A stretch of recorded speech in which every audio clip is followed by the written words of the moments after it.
సమర్థుడైన వారికి అధికారం ఇస్తే ఏం జరుగుతుందో పశ్చిమ బెంగాల్లో కనిపిస్తోంది. అక్కడ మార్పు అనేది ఇంతకాలం ఎందుకు మరుగున పడిందో, ఇప్పుడెందుకు వేగంగా మొదలైందో, ప్రజలకు అభివృద్ధి నుంచి మొదలు పెడితే సంక్షేమ పథకాల వరకు ఎందుకు సక్రమంగా అందుతున్నాయో, లా అండ్ ఆర్డర్ ఎందుకు అంత సమర్థవంతంగా పనిచేస్తుంది, అక్రమార్కులు, చొరబాటుదారులు ఎందుకు బంగ్లాదేశ్ వెళ్లిపోతున్నారు, సరిహద్దుల్లో భారత భద్రతా దళం స్వేచ్ఛగా ఎలా పనిచేయగలుగుతోంది, చికెన్ నెక్ రహదారిపై భారత ప్రభుత్వానికి పూర్తిస్థాయిలో పట్టేలా సాధ్యమైంది వంటి వాటిని చేసి చూపిస్తున్నారు బెంగాల్ ముఖ్యమంత్రి సుబేందు అధికారి. సుబేందు మమతా బెనర్జీ ప్రభుత్వంలో పనిచేసిన వాడు. కాకపోతే ఆమె నిర్ణయాలు సరిగా లేకపోవడంతో బయటకొచ్చాడు. అతడికి బీజేపీ అవకాశం ఇచ్చింది. సక్రమంగా వాడుకోవడం మొదలుపెట్టింది. ఆ తర్వాత అతన్ని ముఖ్యమంత్రిని చేసింది.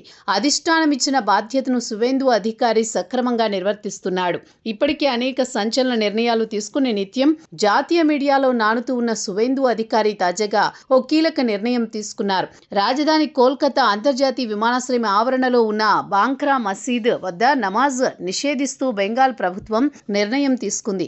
ఈ మసీదు విమానాశ్రయ రన్వేకు చాలా దగ్గరగా ఉంది. మసీదులో లైట్లు, నమాజ్ కోసం ఏర్పాటు చేసిన జలాశయం విమానాల రాకపోకలకు ఆటంకం కలిగిస్తాయని, ఇది అత్యంత ప్రమాదకరమని ప్రభుత్వం భావించింది. ఇక్కడ మసీదు ఉండడంతో అనధికారిక వ్యక్తులు ఆధార్లు చూపించి విమానాశ్రయంలోకి ప్రవేశించి నమాజ్ చేసేవారు. అత్యంత కట్టుదిట్టమైన భద్రత కలిగి ఉండే విమానాశ్రయంలోకి అనధికారిక వ్యక్తులు రావడాన్ని బెంగాల్ ప్రభుత్వం తీవ్రంగా పరిగణించింది.